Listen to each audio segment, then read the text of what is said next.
നിങ്ങളുടെ ഇഷ്ട പരമ്പരകൾ എക്സ്ക്ലൂസീവായി സൺ നെക്സ്റ്റ് ആപ്പിലൂടെ തികച്ചും ഫ്രീ ആയി ഇപ്പോഴേ ആപ്പ് ഡൗൺലോഡ് ചെയ്യൂ. എങ്കിൽ നീ ആലോചിക്ക, ഞാനും കൂടെ നിൽക്കാം. ഞാൻ കാർത്തികിനെ കണ്ടു എന്ന് പറഞ്ഞത് സത്യമാണെന്ന് തെളിഞ്ഞ എറണാകുളത്തെന്നല്ല, നീ കോയമ്പത്തൂര് വിളിച്ചാലേ ഈ ഈശ്വരി അമ്മ വന്നിരിക്കും. എന്താ പോരെ? അപ്പൊ ഒരാൾ എന്റെ പക്ഷത്തെ. അമ്മൂമ്മ എന്ത് പറയുന്നു? കാർത്തിക് അങ്കിളിനെ തപ്പി നമുക്കൊന്ന് ഇറങ്ങിയാലോ? നിനക്ക് വേറെ പണിയൊന്നുമില്ലല്ലേ മാലിനി? തല കറങ്ങി ഞാൻ റോഡിൽ വീണപ്പോ കാർത്തികിനെ ഞാൻ കണ്ടത് എന്റെ തോന്നലാണെന്ന് എനിക്കിപ്പോ മനസ്സിലായി. അതെങ്ങനെയാ? അത് കാർത്തിക് ആയിരുന്നെങ്കിൽ അവൻ ഒരിക്കലും എന്നെ ഒരു ഓട്ടോയിൽ കയറ്റി വിട്ടിട്ട് അവിടെ തന്നെ നിൽക്കുമായിരുന്നോ? കാർത്തിക് എന്റെ കൂടെ ആശുപത്രിയിലേക്ക് വരേണ്ടതല്ലേ? അതെങ്ങനെ വരും? നിന്നെ കൊണ്ടു ചെന്ന ആശുപത്രിയിൽ അഡ്മിറ്റ് ആക്കിയാല് ഇവിടുന്ന് ആരെങ്കിലും ഒക്കെ ആശുപത്രിയിലേക്ക് വരില്ലേ? കാർത്തികിനെ കാണില്ലേ? നിങ്ങളുടെ അടുത്ത് എന്ത് പറഞ്ഞാലും കാർത്തികിനെ കണ്ടു ഒറ്റ കാര്യം നിങ്ങൾ പറഞ്ഞോണ്ടിരിക്കും രണ്ടുപേരും. ഇതിപ്പോ എന്റെ അഭിമാന പ്രശ്നമാണ്.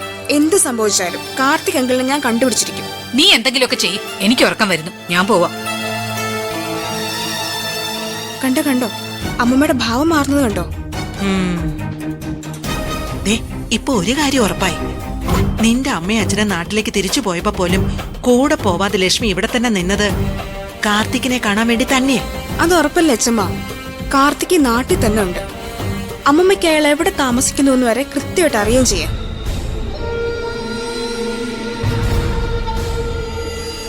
എന്താ രണ്ടുപേരും കൂടി ഒരു ഉച്ചകോടി? ഉച്ചകോടി തന്നെയാ. നീ ബഹളം വയ്ക്കാതിരിക്കെ. വിനുതേട്ടാ, അമ്മമ്മ ഞങ്ങൾ ഒന്നുകൂടെ ചോദ്യം ചെയ്തു. ആള് നന്നായിട്ട് പരുങ്ങുന്നുണ്ട്, ഒഴിഞ്ഞു മാറുന്നുണ്ട്. എനിക്ക് ഉറപ്പായി അയാളുടെ എല്ലാ കാര്യങ്ങളും അമ്മൂമ്മയ്ക്ക് അറിയാം.